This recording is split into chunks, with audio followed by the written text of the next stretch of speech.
Hello everyone, and welcome to Hype Time. Today we'll be talking about the PAX announcements, the first of which has been a long time coming. I am of course referring to challenging group content, which was confirmed for the second time to be raids. Raids are going to be 10-man instance encounters, and for Heart of Thorns, we are getting a single raid with 3 wings on launch. While I was rather hoping to get 2, the scale of each wing is totally unknown, and the PAX show heavily implied that more raids will be added throughout the course of the living world. Something else we found out is that we are getting a mere 4 maps at launch. I'm remaining optimistic here. ArenaNet will probably roll out more maps as the living world progresses, otherwise we'll never have enough extra zones to make it to Cantha. And ArenaNet knows how the community feels about Cantha. It's also worth noting that Colin spent a large majority of his time firing shots at conventional MMOs. And our Metacritic score is the highest of any new MMO in the last decade.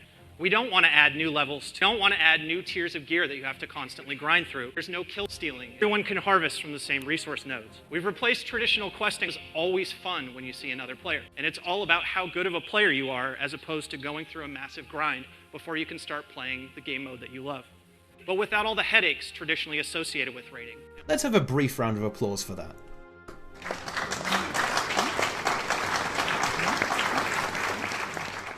The reason for this cross-company banter is simple. The core Guild Wars 2 game is now free, and Colin wants to steal all of WoW's subscribers. And he certainly is an effective Pied Piper analogue. Just look at that cheeky grin. You might think that the community would become a cesspit of filth, but there have been steps taken to avoid this.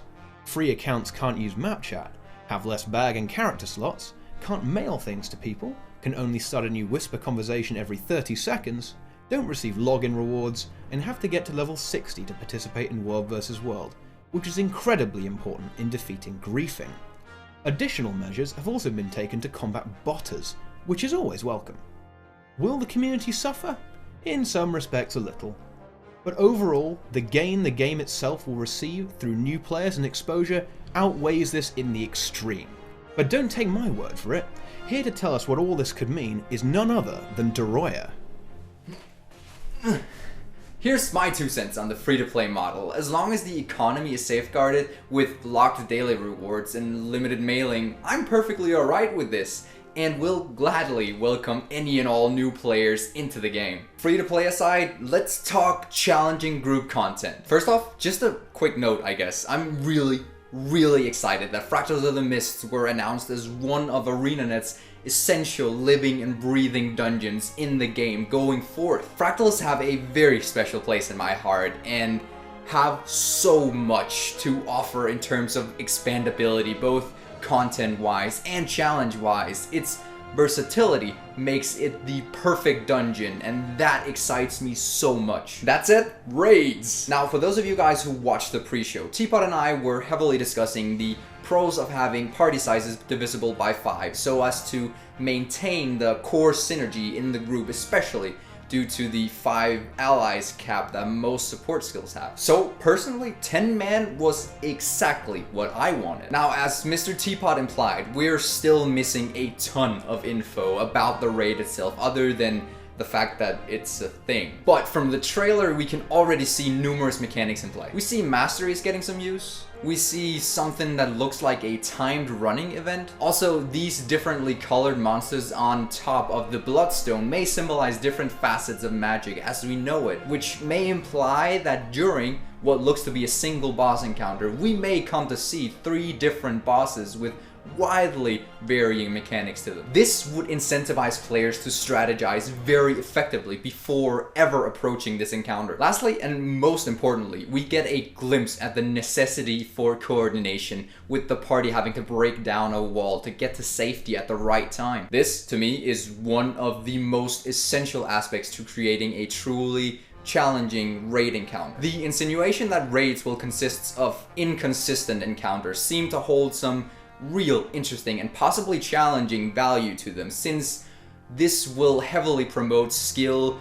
trait, and weapon versatility for the individual players, as well as the promotion of intense group play and organization. Now, given the fact that we still know very little about all of this, I want to discuss something with you guys, and That's the idea of the integration of the living story into the expansion's overall arc. Now, when Heartathons launches, there won't initially be a raid.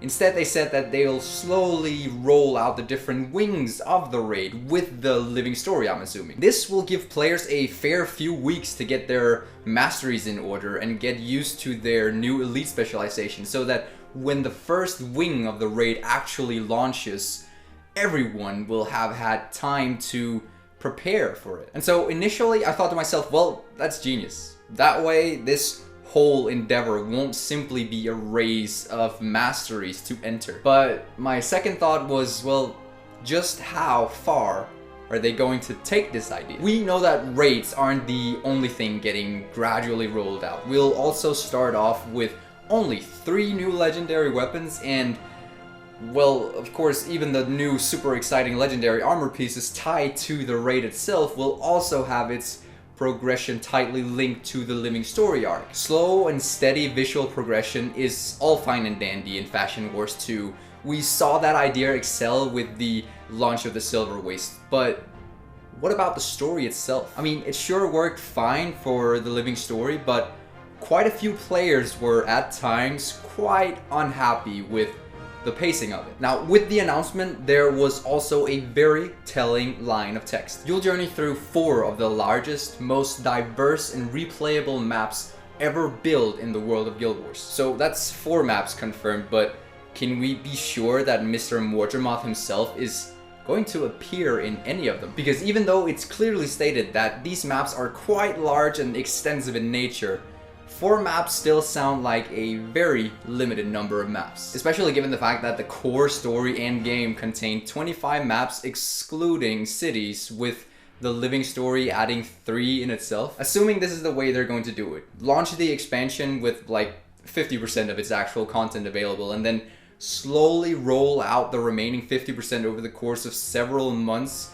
maybe even years, as with the initial seasons of the living story, I still believe the longevity of the game will be a lot more safe. With a strategy like this to all aspects of the game, we will come to see a truly living world open up to us. Sure, we might have some players that will heavily disagree with the positive intent of this business model, but still I believe that if we strip away the majority of this fancy new stuff that's coming, the living world model is what will keep players in the game to hone their skills for the next inevitable challenge to arise just around the corner. Who knows, if ArenaNet plays their cards right in this matter and let us progressively get better and better with several masteries and specializations, we might come to see the biggest fight of our gaming careers when Morgermoth himself finally grows out of the deep, possibly in his own exclusive map or raid. Or if you guys will allow me to go full mental on the speculations, perhaps we might come to see a clash of dragons with the rise of Steve, the Deep Sea Dragon. That would be epic times a million. With the living story concept in place, ArenaNet would have a bunch more time available to them to